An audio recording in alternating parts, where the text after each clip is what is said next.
Yeah, obvious, we got a problem here. And it's more than just Alvin streaming Punisher. When life begins to suck, who's reporting it? Luckily, you got two friends who you won't forget.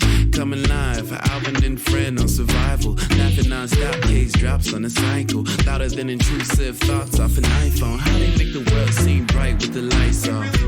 AFs, it might as well stay up. Lies being told like that dinosaur BS. Magnifying glass to the ground if they don't see us. Having the time, roasting your favorite pizza. Bougie ain't an option, it's the way. Take it to the grave, add moving to the place. You already know when they take the case. Laugh the pain away, it's affirmative murder. Mini-sodes. I remembered it.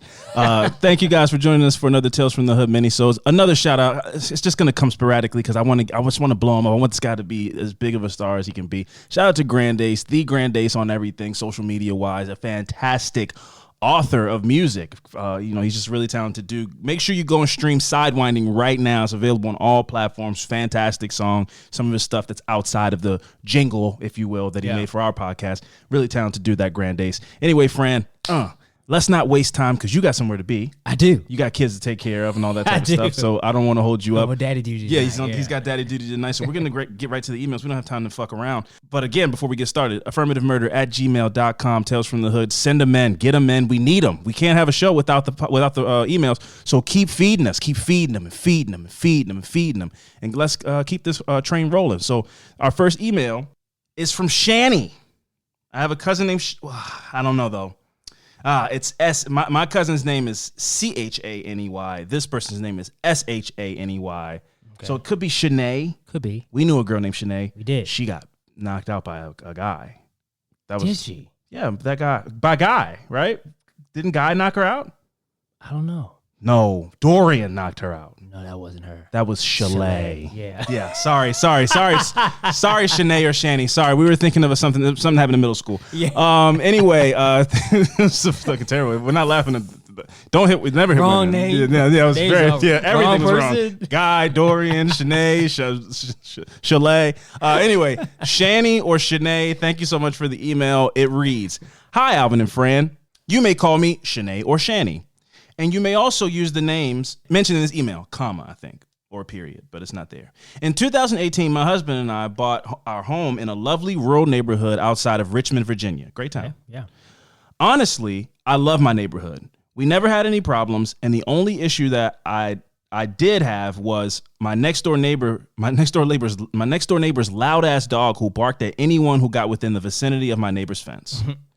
One neighbor I became close friends with was Rachel. A sweet gem of a person who would give you the shirt off of her back or would give the shirt off her back to anyone. We had a lot in common. She was a nurse and I am a dual certified flight RN. What the fuck is that? Damn.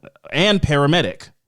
Damn. All right. Well, shout out to you with all your certifications. Yeah. She and I would take our dogs on walks and share stories of dark humor. Last year, Rachel got into a relationship with a guy named Tom, and that's when things took a turn. Our occasional hangouts became few and far in between. I noticed how anytime I had a little chance to hang out with her, Tom wouldn't let her out of his sight. But it says her sight, but I'm assuming Tom's a guy. But Tom wouldn't let her out of his sight. Not in a loving way. I mean in the way that she and I went to the kitchen to have casual chat and he would follow her. Damn, okay, so he's overbearing, controlling. These are bad. These are red flags. He would never say anything. But my street medic background. Oh, like she's like a Trump, like she goes to the scene in the ambulance, I think is what that means. Is that what? Okay. I thought she, you First said, responder, right? yeah, like I think that's what that's called. Yeah. I thought she meant like street smart. Like I know things that you don't learn in books. I thought she meant like I'm street medic, not book medic. But she means literally like out in the field. So she's probably, if you run into like, drug addict couples and, domestic violence people and, those kind of ambulance calls, I would assume, or paramedic calls. But she said based on her street medic background that she could see the signs that he was possibly abusing her. Okay. She could deduce that. Yeah. Things got rough, and we started to hear Rachel and Tom argue even from across the street. And sometimes they would even argue loudly in public. After hearing a very loud argument one day, I left a note at Rachel's job telling her that I was there for her if she needed me. Rachel was a 5'1" tiny girl, and Tom looked at 5'1", yeah, a little real small. And Tom looked as if he could be 6'2", about 250 pounds of muscle, which is God. That's a hulking person. Yeah, But it's a big deal. especially to a 5'1" person. That's a huge person. Yeah. I think you might That's you might be over him. I haven't seen him, but 6'2", 250. First of all, 250 at 6'2" is a lot of mass. It is. And to be all muscle, you're describing a terrifying man. You're Arnold Schwarzenegger, that sounds like. Jesus Christ. So I was very afraid for her. In fact, many folks in the neighborhood felt the same way, and a few times the police were called to break shit up. One day, while I was outside training for an upcoming powerlifting meet, where do you guys live? What the fuck is everybody super strong in your neighborhood? For an upcoming powerlifting meet, I heard them fighting, and it got getting really loud, and then suddenly they stopped. I was a little shaken up because I felt so bad for Rachel, but shifted my focus to my workout. Well, all right. Well, I'm gonna mind my business. Yeah, man. I mean, it's only so much you can do. Yeah, exactly. You know, it's like, especially if it's become routine. You're Yeah. like, they're at it again. Sounds like my neighbors. Yeah, you just kind of get relegated to. You're like, I mean, the concern starts to dissipate. I mean, as sad as it sounds, but Yeah. after 30 days consistently of hearing people yelling and shouting, you're like, that's them. A few minutes later, my neighbor's loud ass dog went batshit crazy. This dog was barking loudly, snarling and snapping behind their fence, unlike he ever does, almost as if he was possessed or something. I got this weird, eerie feeling and felt something in my presence. When I turned around, I nearly screamed. There, within an arm's distance of me, was Tom with a knife in his possession, gearing up to stab me in the back. So she was outside. Whoa. Yeah, I guess This like is maybe during like a garage type of. This weightlifting. wasn't during her workout. Well, yeah, I think This was the but same. I think she works out from home is what I think. Okay, outside. Like I'm assuming like a gym or like a garage gym is what I'm saying. Yeah. But I don't know. No, I'm saying that I didn't know if this was the same day or this was a different. Yeah, no, this is like she heard the Okay, scream gotcha. and then was like, anyway, back to powerlifting. So yeah, I mean, it Holy definitely is shit. outside. I'm picturing like a driveway Yeah. with like a garage with the garage door open and you're working out. But yeah, he approached her with a knife in his hand to stab her in the back. Oh my goodness. I guess he wasn't expecting me to turn around, so when I did, he cut my shoulder. What? What Tom did not know about me was that I am a brown belt in Brazilian Jiu-Jitsu, I knew it. I knew it was coming. and I will defend myself. Wow. Everything that happened next all went really fast. Somehow we ended up rolling on the ground, him trying to kill me, and me using any tactic possible to defend myself. Unlike the movies, I was no match for his strength, and I was trying in the best way I could to fight for my life. I was able to get him in an arm bar, and with all my strength and adrenaline, I broke his arm. Shit. This allowed me to get away from him and limp my beat up ass to my next door neighbor's house to call the police. Where was your husband? Where was so many things? Your neighbors? This sounds like this is a blood curdling fight. Wow. Everybody probably was just used to the screaming. What kind of knife? Butcher knife? Like a steak Please knife? or- get back to us, Shani. Let us know what kind of knife it was. I was taken to the hospital where I found out I was in worse shape than I had realized. I had a few broken ribs, lacerations, and internal bruising. I lost what about her neighbor? Oh my God, what about her, like the girl? Girl, yeah. I lost a lot of blood, but I was alive. We later found out that poor Rachel did not have the same outcome. She was stabbed to death by that piece of shit, Tom. Wow. I spent weeks in the hospital and months to get back to work and doing the things that I love, like powerlifting and jiu-jitsu. Although still not as strong as I used to be, I was recently able to compete in a powerlifting competition in Bethesda, Maryland. Great town. I love Bethesda. This past November. Yeah, that's awesome that you were able to rally back like that.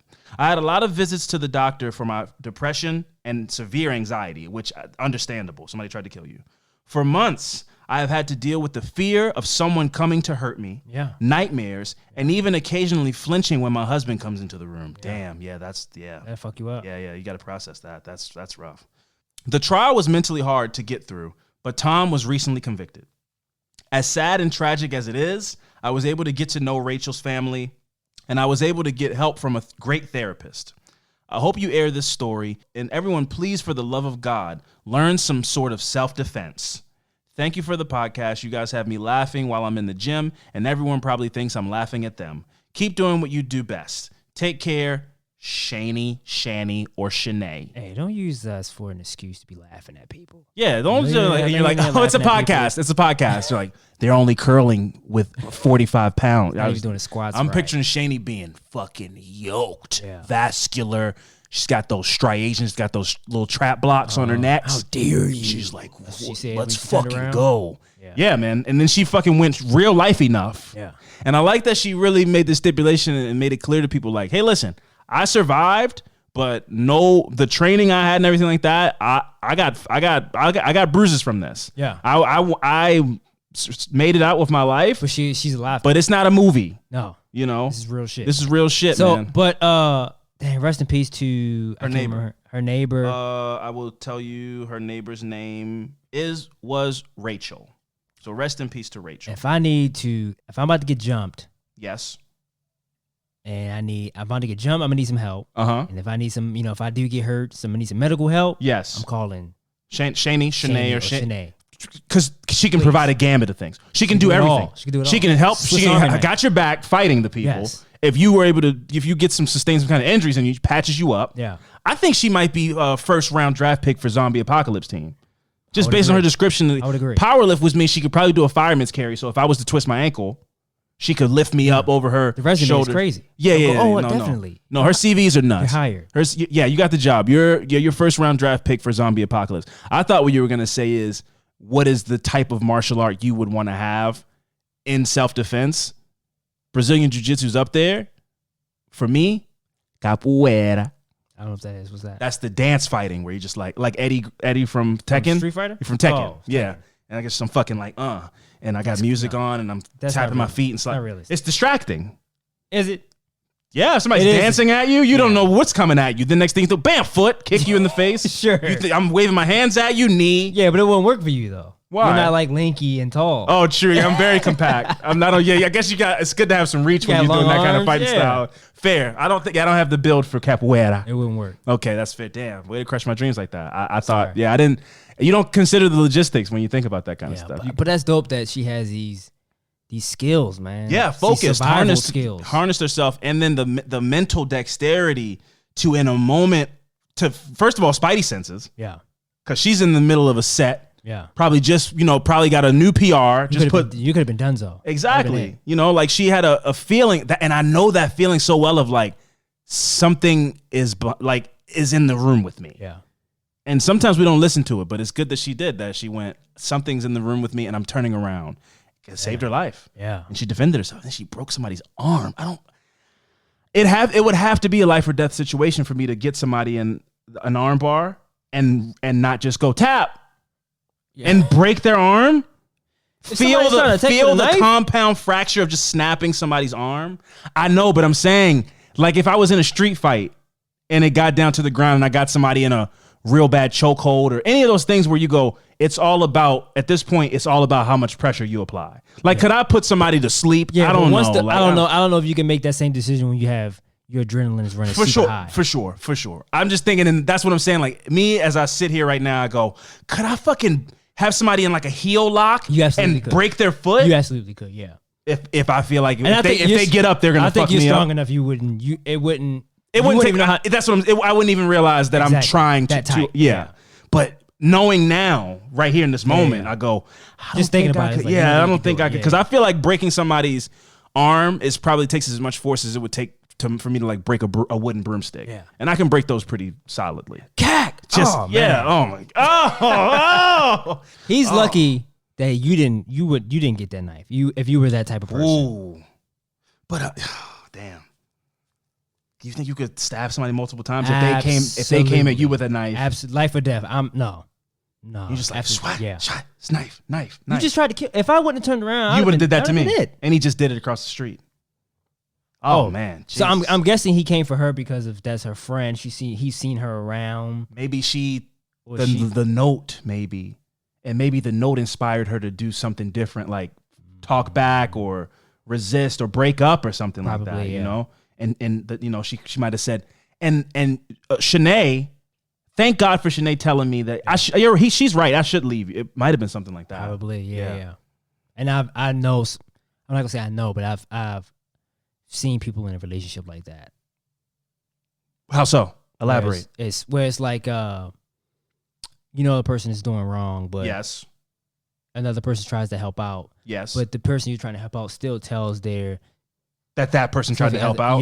Yeah. Don't do that. Like, come on. Like, I'm trying to help you. Yeah. They're like, you need to stay out of our relationship. And you go, hey, you know something? You literally had a busted lip. And I was trying to help you. You got it. And now you're yelling at me with him. Yep. What is this? So don't worry about it. Yeah, you got it. I'm out. Hey. Right. Dust my hands off. God bless. God bless. That's it. Stay safe. You don't got to worry about me asking no questions. Oh, man. My worst fear, and I would do it every time, I swear on everything I love, because I just would never, I couldn't sit by and watch somebody put their hands on a woman. Yeah. But like, my worst fear is that I step up in a domestic violence situation I see on the street, and she's like, get the fuck out of here. Mind your fucking business. Yeah. And now I'm getting berated by the girl, and then the guy wants to fight me. Yeah. And now I'm fighting the guy, and the girl's helping him fight me. Yeah. And I go, I was trying to be a good Samaritan. Yep. That's my worst fear, is to be like, hey, man, hey, take it easy. And she's like, hey, fuck you. I would be so taken aback. Right. I'm getting the best of the boyfriend, and she's smacking me with a heel or something. Yeah. And my favorite word, you would be nonplussed. I was too stunned to speak. But still, always be a good Samaritan, man. Don't let fears of what could happen stop you from being a good person. Right now, you can get free carpet installation from the Home Depot. So while we're putting in your new carpet, you'll have more time to take care of the lawn. Get started on dinner. Or just lay down and relax on your new carpet after it's installed. Get your free carpet installation started with the Home Depot. How doers get more done. Minimum purchase of $4.99. Exclusions apply. U.S. only. See store for details. It's Macy's Big Home Sale with an extra 20% off with your coupon or Macy's card. That's on top of great deals on fresh updates, like 30% off fluted dinnerware and glassware from Hotel Collection, and 30% off bedding and bath from Charter Club Damask Designs. Plus, save on home specials, like our best-selling Radley 5-piece sectional sofa for $21.99. Going on now at Macy's. Savings off sale and clearance prices. Exclusions apply. Anyway, we got one more email, and then we're going to get out of here because Fran's got daddy duty. This email's from Julia. I don't really see that it says don't say my name, so I'm going to keep reading it. And the subject is, I used to write and visit Manny Babbitt, who was executed for murder in 1999. So here we go. Hello, Alvin and Fran. I don't know if you want to treat this like a Tales from the Hood or do a regular episode on it, but I thought you might be interested in the story of Manny Babbitt and how I came to visit him on death row in San Quentin as a kid. I don't want to spend a lot of time giving you the kind of details you can find easily online, like Wikipedia or Murderpedia or this YouTube documentary that they linked in the thing. So I'll sum it up how it seems to be from my perspective. Manny had a rough time growing up in a large black family with a lot of poverty, some mental health problems in his family history, a traumatic brain injury as a kid that left him with learning disabilities, etc. But it seems that he was generally well liked by his family and friends, even though he surprised them by joining the Marines to fight in the Vietnam War. The recruiters helped him pass his military entrance exam since he was not able to pass on his own. That feels illegal. And he went on to serve multiple tours, including at the terrible Battle of Ki Shang, where he received head injuries that he already had. Yeah, he received head injuries and spent time next to the bodies of fallen soldiers as he waited for treatment before being honorably discharged. So that's PTSD on top of all the other stuff he had going on. Jeez. He married and had at least one kid, but showed problems with hallucinations, flashbacks, PTSD based. He committed a few burglary type crimes. His marriage fell apart. He was diagnosed with paranoid schizophrenia, but discharged from the hospital with no follow-up care or medication. And this is another thing that is plaguing this country is vet care. The way that we treat veterans in this country is absolutely horrible. They will come to your school at 17 years old and tell you, hey, man, you want to get a Challenger? Come sign up, 5-year tour. You do 5-year enlistment. You get such and such, pay for school, and we'll get, you have enough money to put your down payment on the house and everything like that. And they don't tell you about what could happen if you see combat. And then they just, once you're done your time, they fucking leave you out there for the most part. There's no aftercare. There's no follow-up care. The VA hospitals are okay from what I hear, I guess. And then the VFWs are a good place for, people to, share stories and come together and find a community. Is that what those are for? Yeah, Veterans of Foreign War. Mm-hmm. But still, there just needs to be more. If you treat these people, you put these people on the front lines and expect them to die for their country, the least we can do is make sure that they have proper access to health care. I don't think that's asking for too much for the wounds that they get serving the country. Yeah. Eventually, he made his way to Sacramento to live with his brother, Bill.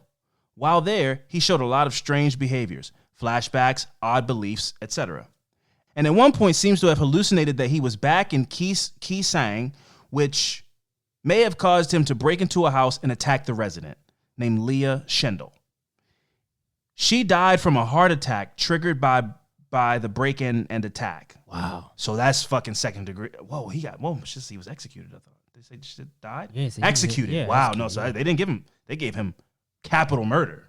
They must have. So she died from a heart attack from the break-in and attack. Manny woke up the next day with some of her belongings, but claims not to know how he got them. The next day, Manny also attacked another woman and robbed some of her things. Manny's brother Bill eventually found some of Leah's things in a coat belonging to Manny. He called the police and helped get Manny arrested after making sure that the police knew his history and problems, which Good, that's important. is very important. I was going to touch on that too. If, as the system presently stands, there is not a phone call that you can make to at least I feel like we did a good vibe story on this, like in Portland. More progressive cities like Seattle or Portland, they have like a number specifically for somebody's having a medical, like a psychiatric emergency. Yeah. Because as of right now, as it presently stands for the most part in this country, if you are afraid for somebody's life, you're calling somebody with a gun to try to de-escalate that situation. Yeah. And if you don't let them know properly in the phone call, like, hey, he's not right in the head, then they're going to come with a level of aggression that could get somebody killed. Yeah. So it's good to at least tell them on the phone, hey, he has schizophrenic, hallucinations. Mm-hmm. He served in the military as PTSD, just so you know what you're walking into. Yeah. So I think that's very good. To be able to how to assess the situation. Better. Yeah. It could still go wrong. I think we should focus on having a proper phone line to call for those specific type of emergencies. But until that happens, I think it's good to be able to give as much detail as possible, and that the dispatch person relays that information to the people that are going to show up. Yeah. And also better training. It doesn't work without the training part. They're like, what? He's crazy? Whatever. Anyway. So Manny never denied the crimes, but he did claim to have no clear memories of them. The police led Bill to believe that it would be no death penalty case, and that instead Manny might expect life in a mental hospital. The district attorney disagreed, and problems for Manny continued. Manny's white lawyer used racial slurs, got drunk at lunch, called few witnesses, did not request his psychiatric history, and so on and so forth. The all-white jury found him guilty, and as a court-appointed psychiatrist found him sane, he was also sentenced to death. So did he have a public defender? Yeah. I don't know. It sounds like either way, it wasn't a good lawyer. It was a drunk racist. Was his lawyer? That's like, you don't have a chance. That's like the worst possible scenario. At all. Your lawyer's a drunk racist? I'll defend myself. Yeah. Thank you. Yeah. I got this. You have a better shot. Honestly. Hearsay. Yeah. It's just objection. Manny was awarded a Purple Heart while in prison. Damn. Okay. Well, I think maybe they got it late, from his service. All right. Like he got his award came late. What are you gonna do with that? I don't think he got. I mean, I think they were like, it's yours, so we want to give it to you, okay. and where you currently reside is in prison. Yeah. So here. Yeah. Throw it at him. Cold-blooded. All of his appeals failed, and despite a lot of support from veterans, mental health advocates, family, and so on and so forth, he was put to death the day after his 50th birthday. He asked that the money for his final meal be donated to a veterans charity. Oh, that's sad. So how did I come to visit him? My dad worked with Bill Babbitt, who was always trying to find new people to write Manny in prison. That's his brother. Okay. Especially to play chess by mail with him. I never even heard of that. Yeah, well, prison, you got a lot of time in prison, you got a lot of time. You find some games. You just get an envelope in the mail, you open, it's like knight to B7. And then maybe you have a standing chessboard somewhere, you move it. That's what I'm picturing. I think that's very cinematic. I would cheat. I was like, I'll just do double moves. Right. And you send him a letter back like, checkmate. Yeah. He's like, what? How? Nobody's here. Yeah, I'm fucking. Who's holding me accountable for this, man? Right. Manny, come on, man. I cheated. Checkmate. So yeah, so her dad worked for Bill Babbitt, and he was trying to get people to, show his brother support, and you need to keep your head up so people write you, hey man, stay up, stuff like that. My dad and brother both wrote him and played chess with him that way, but I was a bit too young for chess, so I just wrote silly kid letters. He wrote back to me and sent birthday cards for several years. Wow. Eventually, my dad, brother, and I went to a death row visiting room at San Quentin, where we all played board games, chatted, drew pictures, etc. You use etc. a lot. I don't remember who else was in the visiting room that day, or how long we stayed, or whether he was wearing shackles at the time, but I do remember he seemed pretty regular. Just like if we had gone to visit a distant uncle or a friend of my dad's. I remember that when I was a kid, the death penalty seemed really straightforward, but that after Manny was executed, it all seemed very different. How can it be fair to execute anyone when the death penalty is so unevenly applied? There are a lot of white people that are not executed despite killing multiple people. Yet a man with clear mental health problems and with an incompetent lawyer should be put to death? I don't think he or his family wanted him to get out and back into the community because he seemed to do really well within the structure of a prison. But they also did not think he deserved to be executed. I expect the family of the victims see it very differently. But his death did not bring back their family member, and I am not sure executing a mentally unwell person is really justice. But then it is hard to say what I might feel or want were I in their position.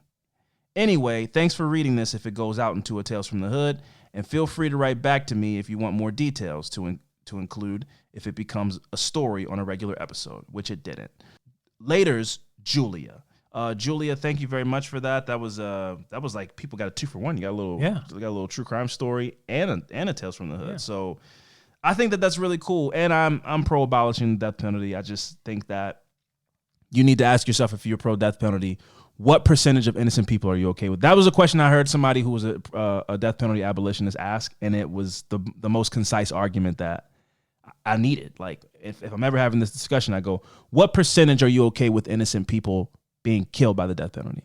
Because there are people who are in prison wrongfully, which is a fact. You can just look at the statistics and look at the Innocence Project as a glowing example. They free people every day. Some people of those people that they free are on death row. So what percentage of people are you okay with being killed and they didn't do anything wrong? 10%? Let's say 1 out of every 50 people that are killed on death row is an innocent person, didn't do anything wrong, wrongfully convicted. Are you okay with that? That's the question I feel like people should ask themselves. And my answer is 0. I don't think anybody should be killed and they didn't do anything wrong. So because we can't fix the system, I don't think we should have a system that kills people. I think it's a different argument when it's affecting you personally. 100%. If somebody killed my dad and they arrested him and they put him on death row, would I be sad when he died? No. But if you're asking me, devoid of any feelings, do I think that you should get rid of the death penalty? My answer is yes. But like, if a guy who raped a bunch of people and murdered a bunch of people gets the death penalty and they kill him, am I sad for him? No. I don't care. Yeah. But if somebody within that same system, if somebody down the street is killed and they were at the wrong place at the wrong time, long shot, it's a long shot scenario. Yeah. Am I okay with that? That's like that. Absolutely not to the core of me. No, I'm like super against that. Like that's awful. Mm-hmm. So like, yeah, if something personally happened to you and affected you, I understand that. That's kind of like, that's like kind of the only rebuttal to what I just said that people could have is like, well, what if it was somebody in your family? And the answer is, yeah, I'd be super mad. And as the system stands, if I lived in a state where the death penalty was a thing and they gave it to him, would I be advocating on that person's behalf? No. But do I advocate for the abolition of the death penalty overall? Absolutely. So that's kind of my stance. Like, am I saying that people that kill 5 or 6 people, kill kids, do horrible things, if they're on death row right now and I hear news, I see an article that says they were killed tomorrow and lethal injection, would I cry about it? No, but I still don't think it should exist. And I think both those things can be true. But either way, Julia, thank you so much. Fran, we got to let those people know before we get out of here. Affirmativemurder@gmail.com. Get those emails in. We want to hear from you guys. We want to know what's going on in your life, in your world, what you've seen, what you've heard, what you've witnessed. Yeah. So get them in. Tales from the Hood. Real quick, we did on the last episode of Tales from Your Hood. We did a story about somebody wrote in about the family down the street tried to call the people up the street like, hey, look outside or something like that, or answer the phone. Oh, yes. Yeah, clear this up, Frank. Clear this up. People saying like, somebody was saying like, Uncle Mike, answer the phone. And we was like, but he wasn't on the phone. He wasn't on the phone. So how are you yelling? How is he supposed to hear? Very confused. We were nonplussed as Absolutely. And it was like, no, he had an answering machine. Heard a lot of people say that. And I'm like, I haven't seen. Or that's not a thing at all. There's a whole generation of kids. If you're not, and I'll tell you like this, even our generation, that wasn't really a thing. Because it was like, well, my dad had one. But your dad's an older guy. Sure. I didn't have that in my house. Gotcha. My mom was younger. My mom had me when she was 20. Okay, gotcha. We didn't have a voice tapes, like a box of answering machine tape. Yeah. So you got to turn the tape over. Yeah, my dad it's out of tape. Had one. Yes. That's what it does, right? You got to open the tape up and it was a thing. It was a whole machine. Run it. You can rewind it. Yeah. Oh, that never had that. It was *67 or whatever. You call. You call the voicemail number. Yeah. That was how we got voicemails. You had to call the voicemail number, but like a voice thing playing throughout the house, that wasn't my experience. So I never even that didn't come to my mind at all. I haven't seen one in so long. Yeah, I was a child when my exactly. dad I was like that. That didn't cross my mind at all. I think that says a lot of people show their age with their like, I was yelling at my car. It's a voicemail machine. I was like, when I saw people saying that, I went, oh, that is a piece of technology that existed. Yeah. But I never have even finagled with one. Yeah. I've never used one. Honestly, I don't mean to make people feel old, but if I saw one of those, I would buy it and like put it on my coffee table. It would be like a paperweight. Like, oh, look at this funky little antique I found. Yeah. It was not a part of my life. I've never rewound a voicemail tape. Nothing. Never have heard or seen one. You say you guys had one. I don't think it was there when I would come over. It might have been. It was in my dad's room. Oh yeah, he's private because he could leaving dirty voicemails. He had a cord phone. Hey, Raj. Had a cord phone and everything. Oh man, yeah. Player. He's Mr. Rogers so player, man. He's getting voicemails like, hey Raj, can't wait to see you later tonight. Mwah. Beep. He's like, yeah. My man, Mr. Raj, man. Again, affirmativemurder@gmail.com. If you guys have any clarities or errors, anything in your stories that we missed, a way to do it is to publicly shame us, like the voicemail thing. That's one way to do it. Yeah. You can follow up with an email for anything that you want to add, please. If anybody's sent us messages before, we did get a couple of emails from a woman who used to strip, and I'm still waiting on the stripper etiquette do's and don'ts. A long list. Get the handbook yet? No, we didn't get the handbook yet. But I will tell that person, if you're gonna send it in, make sure it's at least like 25 rules. I don't want to make sure it's something we can really read and chew into, dive into, go deep into it, go deep strip. I want all the deets. Yeah, go deep strip. I want to know this, like, hey, make sure you spray your thong before you put it on because you could chap. I want to know all the rules, not just the rules about touching. I want to know inside strip. Yeah. I want to know inside strip, the tricks of the trade. Yeah. Do you like ankle workouts? Oh yeah. How do you or because you're gonna do that Meg the Stallion down to your squat down and to your knees thing. Yeah. Or also, how do you tell the high rollers and what do you look for? Yeah. You know? Do you got to oil up your thighs? Oh yeah. The friction. Yeah. So you don't hear that. Yeah. You want it hurts. You want it to be slippery. Yeah. Yeah. I want to know. Here's what I want to know from that person. What do you look for? You look for like bust down Rolex or like that's too showy. You look for a person that has something more subtle. Like, how do you know I'm going to go try to dance on that person? The guy with a gut in the polo. He's here to spend money. Yeah, because the guy with the bust down Rollie, he's saying the Rollie's going to do the talking. Yes. I'm not here to spend money. He don't really got no money. He don't really have money. He got about 20 and 1. The guy that looked I bet it's the sleaziest looking guy that you know. He might not be a millionaire, but he's here to spend money because he wants you to dance on it. The George Jefferson hair. Yeah, just the sides. Yeah, he looks like Mr. Noodle. And the roof is gone. His car ain't got no roof. You know, he's got a convertible with the sides around it and a thick mustache. That guy, dollar bills, y'all. Yeah. But affirmativemurder@gmail.com. Please feel free to email us in whatever's going on in your life, whatever tales are coming from your hood. And until next time, Fran, let them know. Always be on the lookout. Catch you guys next time. It's Macy's Big Home Sale with an extra 20% off with your coupon or Macy's card. That's on top of great deals on fresh updates, like 30% off fluted dinnerware and glassware from Hotel Collection, and 30% off bedding and bath from Charter Club Damask Designs. Plus, save on home specials, like our best-selling Radley 5-piece sectional sofa for $21.99. Going on now at Macy's. Savings off sale and clearance prices. Exclusions apply. 92% of households that start the year with Peloton are still active a year later. 92% because of a bike? Not just bikes. We also make treadmills and rowers. Oh, let me guess, for elite athletes only, right? Nope. It doesn't matter if you're an avid exerciser or new to working out. Peloton can help you achieve your fitness goals. 92% stick with it. So can you. Try Peloton bikes, tread, or row risk-free with a 30-day home trial. New members only. Not available in remote locations. See additional terms at onepeloton.com/home-trial.